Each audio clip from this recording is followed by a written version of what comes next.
A explicação mágica, ela responde tudo, mas ela não explica nada. Essa que é a questão. A alegação mágica, né? Ela responde tudo, mas ela não explica nada. Então, Deus responde tudo, mas não explica nada. O que o Newton queria fazer não era parar na resposta a Deus. Ele não queria chegar e falar assim, não, Deus fez. Ah, tá bom. Então eu vou jogar bolinha de gude, vou, sei lá, fazer outra coisa. Tipo, ele não se contentou com Deus, que é uma resposta. Ele queria uma explicação. Essa explicação, no caso, quem dá a ciência. No caso do que o Newton achava. Tem muito religioso que acha que quem dá a explicação é a religião. Mas no caso do Newton, ele falou, não, eu quero no mundo material. Então, se você começa a fazer alegações mágicas, você mata a ciência. A ciência já não serve para mais nada. Porque aí vira, já que desbundou mesmo, então é qualquer coisa. Então é o duende embaixo da cama, sei lá, enfim, o magneto que puxou, sabe, não sei o que tá lá. Enfim, você começa a chutar o pau da barraca. Por isso que você precisa de critérios. Então, o materialismo metodológico, ele não é como é que se fala? Uma frescura de ateu. Ah, porque só tem ateu na academia científica e por isso que não sei o quê. Para começar, que não tem só ateu na academia científica. Eu tinha visto isso aí há muito tempo. Não chega nem a mais da metade, por exemplo. Na verdade, tem muito... A proporção de ateus, se você pegar a academia científica como um todo, a proporção de ateus é muito pequena. É um pouco maior que na população em geral, mas é muito pequena. Muito pequena. A população em geral, Brasil, por exemplo, sei lá, é 3% de ateu menos até do que isso, né? Eu não acredito que sejam 3%, acho que é bem menos. Mas quando você vê na academia científica, como um todo, vai ser o quê? Aí agora o número eu estou chutando. Vai dar, sei o quê, uns 10%? Não vai ser mais do que isso. Agora, claro, tem áreas que tem mais ateus. Então, como eu falo, na zoologia, que é a minha área, a zoologia tem mais ateus. Mas ainda assim não chega a 50%. Eu diria que é 40, 60, 30, 70, 30 de ateus para 70 de gente que acredita em alguma coisa. Não necessariamente cristão, muçulmano, coisa assim, mas que acredita em Deus, ou não sei o quê, tem muito espírita. Então, muita gente de matriz africana, de religião de matriz africana. Então, quando você vai ver isso daí, não é o materialismo metodológico, não é tipo o ateu que quer dominar a ciência, não. É você que não tá... Quem reclama disso é porque não está entendendo o papel da ciência. O papel da ciência não é questionar Deus, não é questionar a religião. Quer dizer, pode questionar aspectos da religião, como, por exemplo, o literalismo de textos antigos. Isso pode acontecer. Ou certas explicações, como a astrologia, por exemplo, que é milenar, que é não sei o que lá, mas que você tem dados para demonstrar que, tipo, olha, não tem interferência nenhuma. Você está enxergando uma coisa que não tem, mas ok. Mas... A princípio, o papel da ciência não é questionar a existência ou não de Deus. Se tem muita gente que, através da ciência, passa a questionar a existência de Deus, aí são outros 500. Mas o papel da ciência não é esse. Então é por isso que o materialismo metodológico, ele é o cerne da ciência como definição da ciência. Porque se você tira o materialismo metodológico, você mata a ciência. Você transforma a ciência em outra coisa. Agora, tem filósofo que dizia que não era, então o tal do Feyerabend lá, que falava que não, porque aí qualquer coisa é... Mas esse cara, ele... Assim, tem algumas pessoas que levam ele a sério ainda na ciência. Geralmente, ciências humanas, eu vou ficar quieto, porque eu não quero comprar briga. Tem gente que ainda leva a sério o Feyerabend. Mas o cara, ele tirou o princípio da demarcação, basicamente não existe demarcação, e o cara chutou lá pro cacete.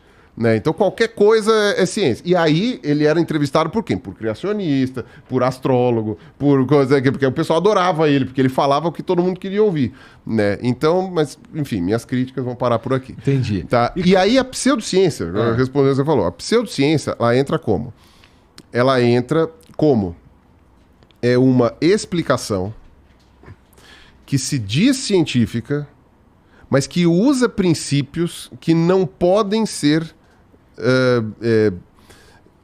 que não tem o materialismo. Que não possuem base em evidências testáveis na ciência, ou observáveis, ou detectáveis, ou qualquer que seja, entendeu?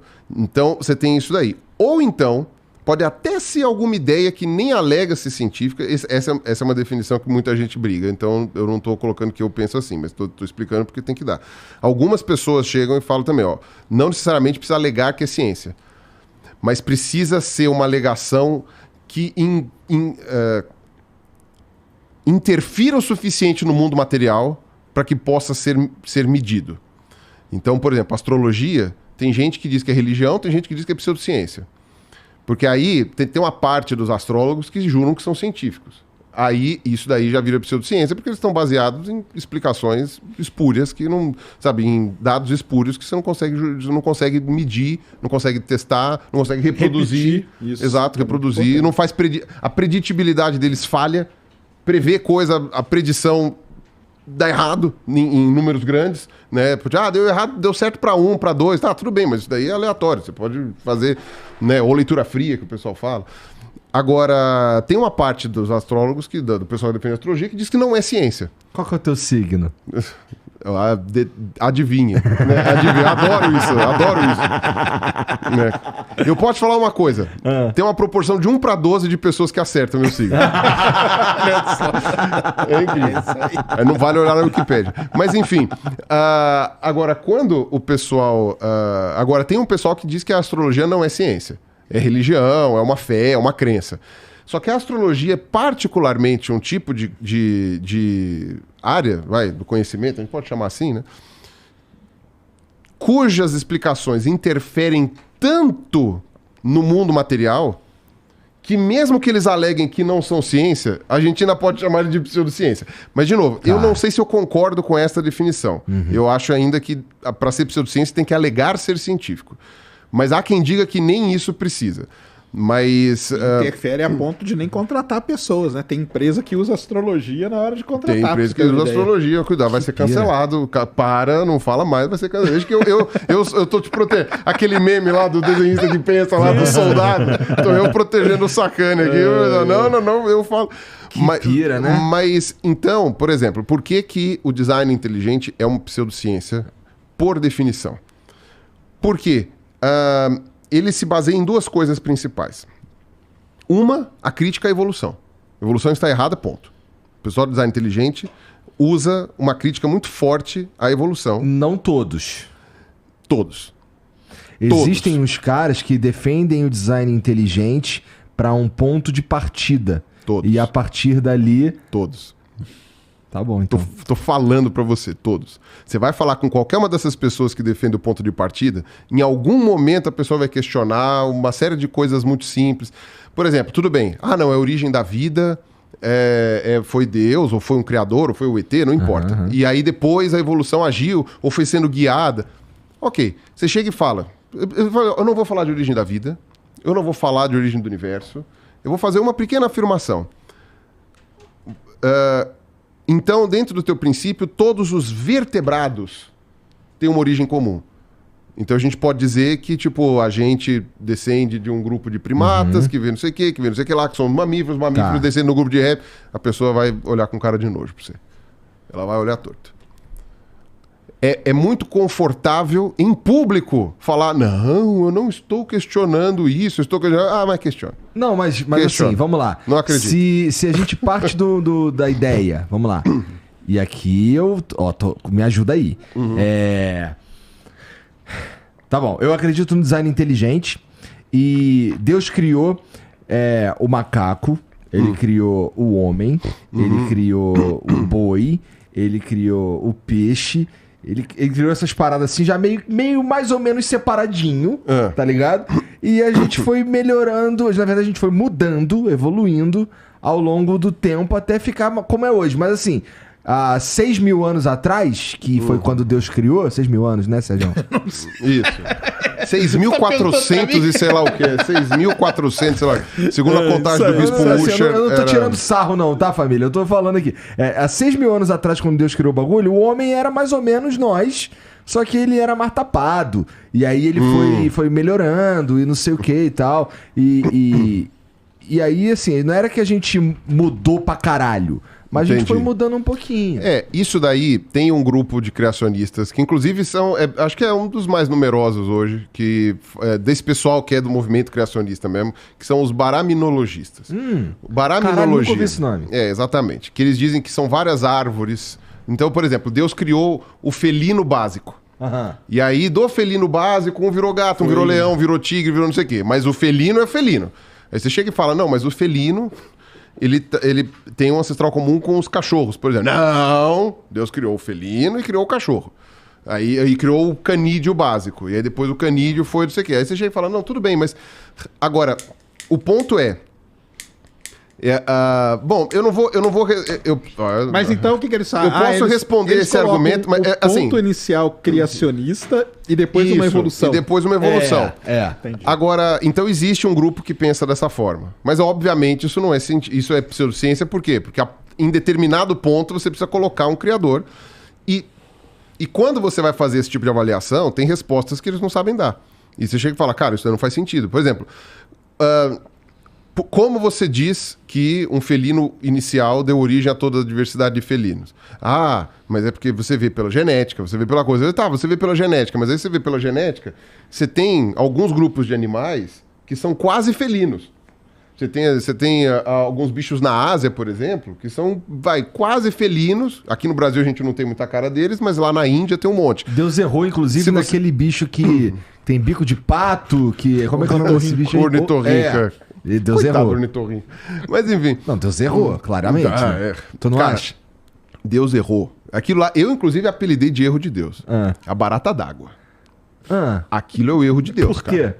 Você já viu uma barata Nunca vi d'água? Deixa eu ver uma barata Você nunca d'água viu aí, a barata d'água? Acho que não. É do tamanho de um palmo. É desse tamanho. Que é no interior aqui. Essa porra aí? Que é no interior. Isso. É isso daí.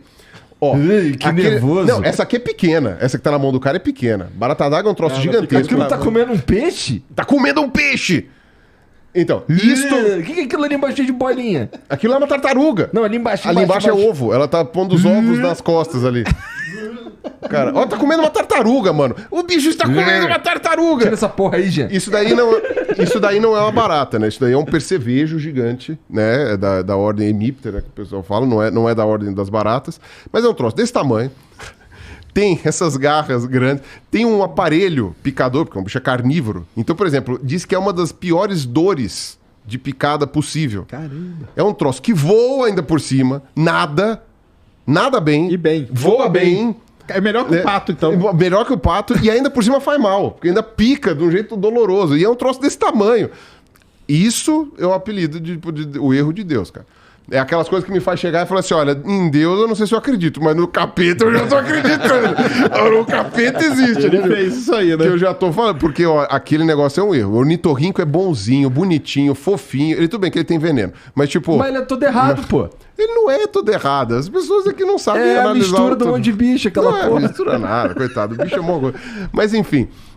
então, a partir do momento que você esbarra nesse tipo de coisa, aí você chega e fala, por que você está parando a lógica da genética e da ancestralidade num felino inicial, se a mesma lógica se aplica para a própria genética, se você vai para trás, para esses bichos que são quase felinos, que estão lá perto, e aí depois vem uma hiena... É um bicho quase E felino. aí depois você vai... Putz, tem um monte.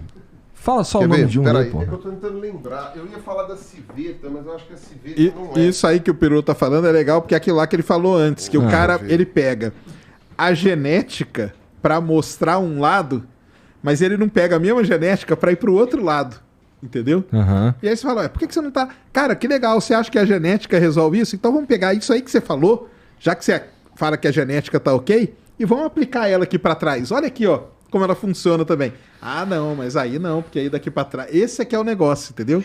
É aí que dá essa quebra aí de coisa que o pessoal fala. E aí tem que parar num ponto. Qual o ponto? É um ponto arbitrário que você vai parar. Você vai parar em um pedaço, porque a partir dali não dá. Então, eu dou um exemplo de teste de paternidade. Né? Inclusive, um grupo de criacionistas muito relevante no mundo, inclusive até bastante rico, que tenta encontrar a árvore genealógica completa da humanidade para chegar em Adão e Eva, são os Mormons. Né?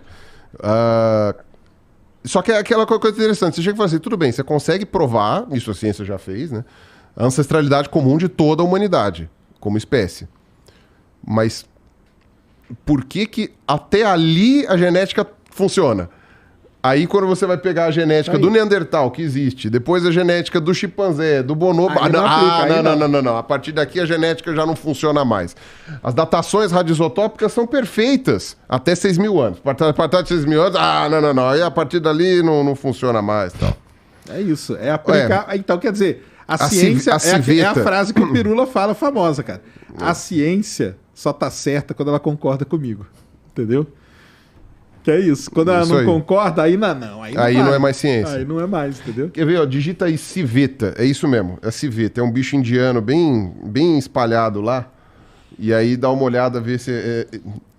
Mas aí por que tu diz que ele é quase um felino? O que tá faltando? Não, eu tô brincando que é quase felino. O pessoal que trabalha com evolução aí tá se rasgando que eu tô falando isso. Mas é que eles são o grupo irmão dos felinos. Então tem várias características que os felinos compartilham com eles e só com eles.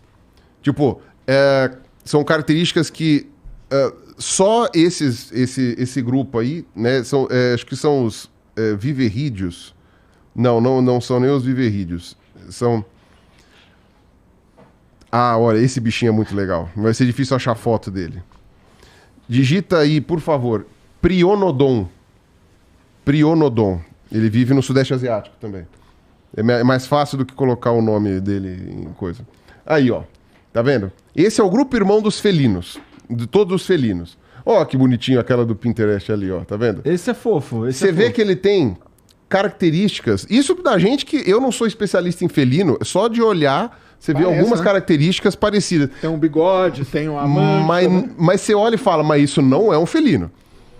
O que acontece? O ancestral em comum deles possui características em comum, né? Aí, como os grupos separaram evolutivamente falando, porque moravam em continentes diferentes, ou porque, enfim, aconteceu, ocuparam nichos ecológicos diferentes e tal, eles desenvolveram características exclusivas de um e do outro. Só que eles mantiveram algumas dessas características mais antigas que aproxima eles. E é por isso que a gente fala, por isso que eu digo que, entre aspas, é um quase felino, mas na verdade isso é um jeito errado de ver, um jeito lamarquista. Né? É um quase felino porque eu tô falando assim, ele é o único grupo, além dos felinos, que compartilha um certo grupo de características, entendeu? E os outros hoje ou morreram ou não tem nenhum. Entendi. Então, por exemplo, por que esse bicho não pode estar na mesma árvore evolutiva? Não, Deus criou ele separado.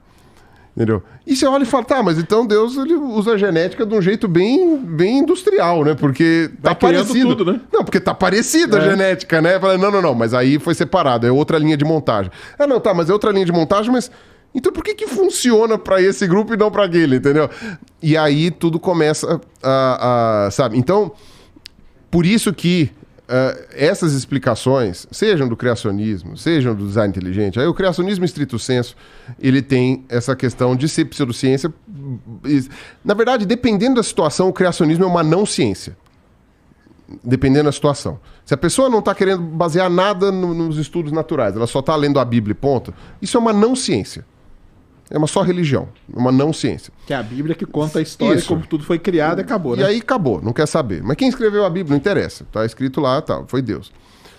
Você tem o criacionismo que eles chamam de científico, entre aspas, que é uma pseudociência. Porque aí é o criacionista tentando usar um arcabouço científico para tentar justificar aquilo ali. E aí é uma pseudociência. Por quê? Porque em algum momento ele está fugindo da linha de evidências testáveis, reproduzíveis, observáveis, para colocar uma explicação que ele acha legal. Baseado na fé, entendeu? Que ele não vai admitir, mas está baseado na fé. E o design inteligente, ele vende essa ideia de que ele é só uma evolução guiada, não sei o quê, que não é verdade, não é isso, entendeu? Mas, ainda que fosse, você chega num determinado ponto que você esbarra numa coisa que você não tem como testar. Uma coisa que dá pra você cutucar cristão é chegar e falar assim, olha, quem disse que Jesus existiu? E quem disse? Não tava ninguém lá pra ver? Como é que você sabe? Não, porque tem o documento. Os caras fraudaram tudo isso daí. Entendeu? Você consegue justificar uma série de coisas, né?